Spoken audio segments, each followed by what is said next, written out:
Doctor Rafiq বলেই চিনে। আপনাদের এই এলাকায় আমি নতুন, আগে পোটাইল মানিকগঞ্জ 3-এর সাথে ছিল না, সেজন্য আমার এখানে তেমন আসা হয়নি। তবে অনেক আমার নাম শুনেছেন জায়েদ মালিকের আমলে। আমি সৎভাবে জীবনযাপন করি। আমি আমার জীবনে যা আয় করেছি সব গরিব মানুষকে দিয়ে দিয়েছি, আপনারা পাননি এখন। তবে আপনাদের লেবুবাড়ি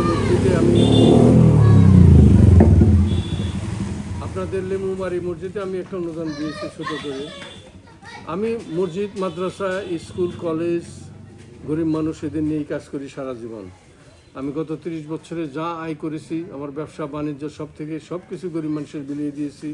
সব কিছুই স্কুল, কলেজ, মাদ্রাসা, মসজিদ এতে দিয়েছি। আমি এ পর্যন্ত সাটুরিয়া মানিকগঞ্জে আপনারা বাদ পড়ছেন, কিন্তু আমি 150টার মতো ঘর করে দিয়েছি গরিব মানুষকে। আমি আশা করি সামনে আপনাদের এলাকাতেও আমি ঘর করে দিব, আপনাদের মসজিদেও আমি কাজ করে দিব, আপনাদের মাদ্রাসাতেও আমি অংশগ্রহণ করব, আপনাদের কবরস্থানও উন্নয়নের জন্য আমি কাজ করব।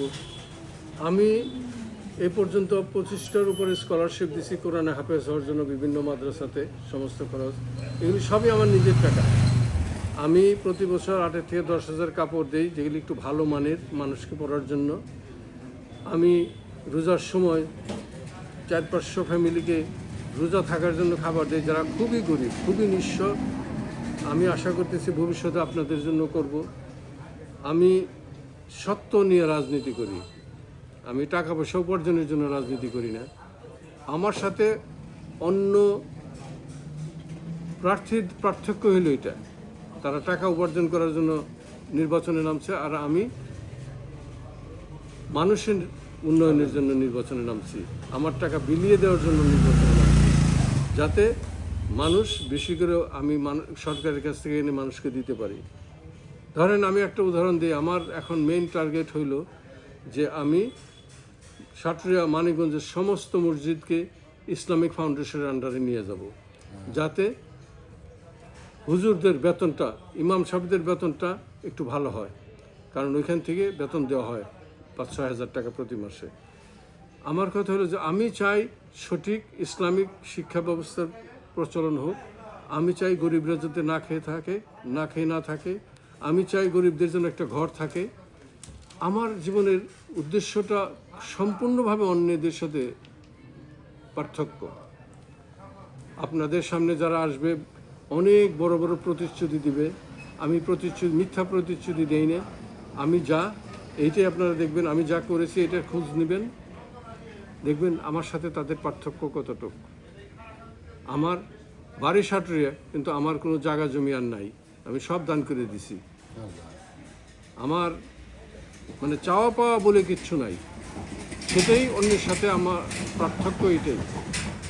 তারা পেতে চায় আর আমি পাইতে চাই না।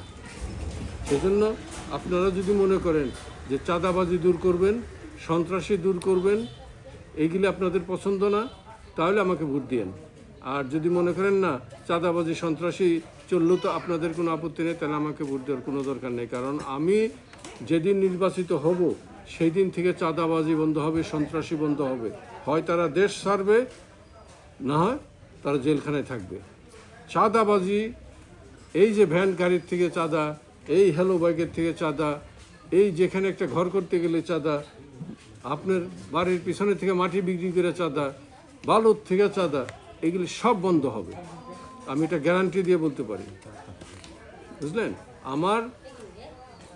আমি মিথ্যা আশ্বাস দিই না। আমি যা করতে পারবো আমি সেটা জানি, আমি কি করতে পারবো আমি সেটা জানি। আপনার মার্কাতে ভোট চাই পোটাইল ইউনিয়নের এই এলাকার মানুষের জন্য। এখন পোটাইল ইউনিয়নের সমস্ত জনসাধারণের কাছে আমার অনুরোধ, আমার আবেদন, আমার মার্কা হইল মোটরসাইকেল।